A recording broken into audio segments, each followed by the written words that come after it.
Unique আইডিতে জন্ম নিবন্ধনের বয়স সংশোধন সংক্রান্ত একটি গুরুত্বপূর্ণ ভিডিওতে আপনাদেরকে অভিনন্দন জানাই। আপনারা যারা জন্ম নিবন্ধন সংশোধন করতে যে ইউনিক আইডি সমস্যার সম্মুখীন হচ্ছেন, সেখানে লেখা উঠছে ইউনিক আইডি পাওয়ার কারণে জন্ম তারিখ সংশোধনের আবেদন সাবমিট করতে পারবেন না। এই ক্যাটাগরি যখন সমস্যায় পড়েন আপনারা, এই সমস্যা থেকে কিভাবে উত্তরণ করবেন সেটার আজকে সম্পূর্ণ প্রক্রিয়াটি আপনাদেরকে জানিয়ে দিব।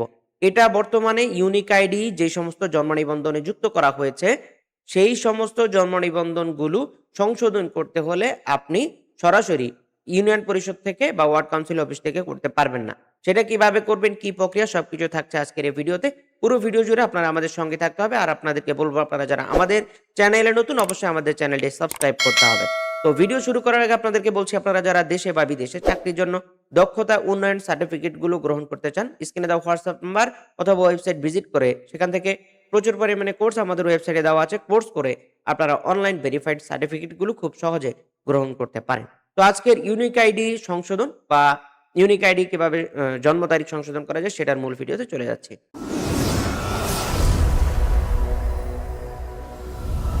তো আমরা চলে আসলাম জন্ম নিবন্ধন সংশোধন সংক্রান্ত যে সমস্যাটা আমরা প্রতিনিয়ত দেখি, সেটা হচ্ছে ইউনিক আইডি পাওয়ার কারণে জন্ম তারিখ সংশোধনের আবেদন সাবমিট করতে পারবেন না।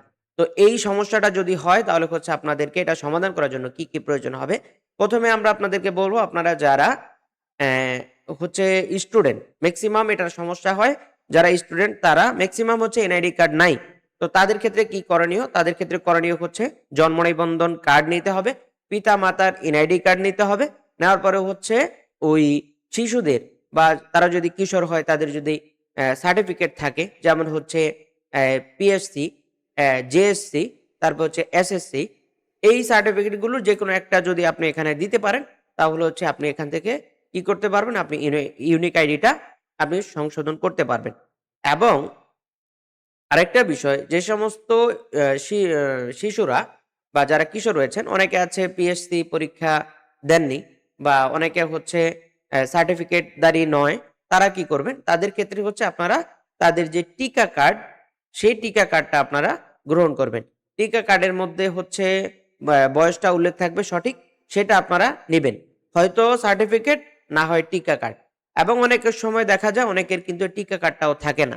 সেই সূত্রে আপনারা কি করবেন, সেই সূত্রে আপনারা যেখান থেকে টিকা দিয়েছেন সেখান থেকে তথ্য নিয়ে, অথবা আপনাদের যদি সঠিক তথ্যগুলো জানা থাকে তাহলে হচ্ছে আপনারা আপনাদের ইউনিয়ন পরিষদ থেকে অথবা ওয়ার্ড কাউন্সিল অফিস থেকে একটি প্রত্যয়নপত্র নেবেন, যেটা সঠিক জন্ম তারিখ সেই আদলে। তো এই পেপারস গুলো আপনারা জমা করবেন। এই পেপারস গুলো নেওয়ার পরে আপনারা হচ্ছে কি করবেন, আপনারা এই পেপারস গুলো নিয়ে আবেদন করতে হবে। তো আবেদনটা কি অনলাইনে করা যাবে? না, এই আবেদনটি অনলাইনে করা যাবে না। এই আবেদনটি করার জন্য আপনাকে শিক্ষা মন্ত্রণালয়ে আবেদন করতে হবে এবং সেটা হচ্ছে ফিজিক্যালি দরখাস্ত করতে হবে। তো এই দরখাস্তটা কিভাবে করবেন সেটার একটা ফরম্যাট আমরা আপনাদেরকে দিয়ে দিচ্ছি। আপনারা এখান থেকে স্ক্রিনশট করে নিতে পারেন, অথবা আপনারা চাইলে আপনাদেরকে আমরা কপিটাও দিয়ে দিতে পারি। আপনারা আমাদের স্ক্রিনে দেওয়া হোয়াটসঅ্যাপ নম্বরে যোগাযোগ করতে পারেন, অথবা আমাদের ওয়েবসাইটে আমরা আপলোড করে রাখবো। আপনারা চাইলে সেখান থেকে পিডিএফটা ডাউনলোড করে নিতে পারবেন। তো এই দরখাস্তটা করে আপনারা হচ্ছে আপনাদের তথ্য দিয়ে দরখাস্তটা পূরণ করবেন। করার পরে হচ্ছে আপনারা শিক্ষা মন্ত্রণালয়ে এই দরখাস্তটা জমা দিবেন পেপার সহ, এবং ফটোকপি সহ জমা দেওয়ার চেষ্টা করবেন, এবং চেষ্টা করবেন যাতে করে আপনাদের পেপারসগুলো সত্যায়িত করে নিতে পারেন। সত্যায়িত করাটা বাধ্যতামূলক না, জাস্ট এটার কাজের গুরুত্ব দেখানোর জন্য, কাজের গুরুত্ব আরো বৃদ্ধি করার জন্য হচ্ছে আপনারা সত্যায়িত করতে পারেন। যেমন হচ্ছে মন্ত্রণালয়ের মতো জায়গায় আপনারা পেপারসগুলো জমা দিলে সেখানে আপনারা যদি সত্যায়িত করে জমা দেন তাহলে বেটার হয়। কিন্তু সত্যায়িত করাটা বাধ্যতামূলক না, আপনারা চাইলে এমনিও দিতে পারেন।